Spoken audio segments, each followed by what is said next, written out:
Picture a perfectly normal afternoon in the living room. Suddenly, the primary entertainment device, a standard television, suffers a catastrophic, unprompted mechanical failure. Thick smoke, electrical sparks, a completely fried screen. The unit is dead. For a normal consumer, this is a massive frustration. But for our subject, initial shock rapidly gives way to a calculated, opportunistic pivot. He realizes this fried circuitry is his golden ticket to leverage a brand new, free upgrade from the retailer. He confidently marches into the electronics store, hauls the damaged asset over to the returns counter, and presents the smoking ruins to the clerk. And here, we encounter the primary anomaly. The exact millisecond the clerk, a third-party observer, looks at the device, the television spontaneously and flawlessly repairs itself. The screen lights up in vivid color, playing a cheerful cartoon as if it just came out of the box. Panic sets in.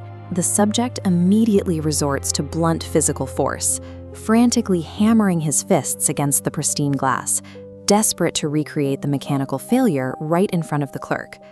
By performing a localized self-repair, the device instantly inverts the social dynamic. The clerk sees a perfectly functioning television being battered by an irrational, aggressive customer, entirely erasing the subject's status as the victim of a faulty product. To manage the escalating situation, the store manager arrives. This introduces a higher authority observer to the conflict. The television immediately adapts, deploying a tactical countermeasure.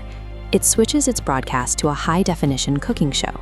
The pristine visuals and soothing audio successfully hypnotize the manager, locking his attention onto the screen and completely distracting them from the subject's frantic complaints.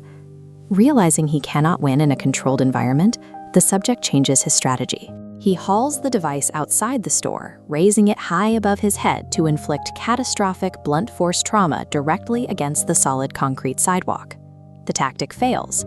The television absorbs the impact, survives intact, and begins broadcasting a live sports match at maximum volume. The intense game instantly draws the attention of nearby pedestrians. Within seconds, the subject finds himself physically entrapped. A dense crowd of strangers surrounds him on the sidewalk, pressing in closely to consume the broadcast. The device has weaponized public spectacle. By emitting positive media stimuli, it constructs an impenetrable human barrier, shielding itself from any further destructive goals the subject might attempt. Escaping the crowd, the subject escalates to a vehicular strategy. He throws the television into the back of his car and aggressively accelerates over a large speed bump, intending to use extreme kinetic impact to bypass the object's localized durability. Opening the trunk, he finds explicit physical evidence of success. The screen is deeply splintered, the casing is structurally compromised, and the device is undeniably broken. But a spatial anomaly occurs during the 10 short steps between the vehicle and the store entrance. As he walks, the deep physical cracks across the glass literally reverse direction, zipping themselves perfectly back together in real time. This rapid, localized physical regeneration operates on a logic of active, anticipatory retaliation, healing the unit specifically to maximize the subject's frustration. Stripped of brute force options, the subject pivots to covert operations. He sneaks the television into the isolation of the store's bathroom, attempting unobserved secret destruction. The television's response is an immediate retaliatory broadcast. The moment he exits the bathroom, the screen displays a polished, authoritative documentary. It is narrating his exact covert sabotage techniques to the gathered store staff in real time. At the manager's desk, the device acts as a surveillance archive. The television screen shows a home video of his sabotage attempts, highlighting Event 1. The sidewalk attack. As the footage shifts forward to Event 2, it plays crisp footage of the vehicular damage, cementing his guilt. By manufacturing irrefutable evidence of fraudulent behavior, the television completely neutralizes the subject's credibility. The subject experiences a total psychological collapse.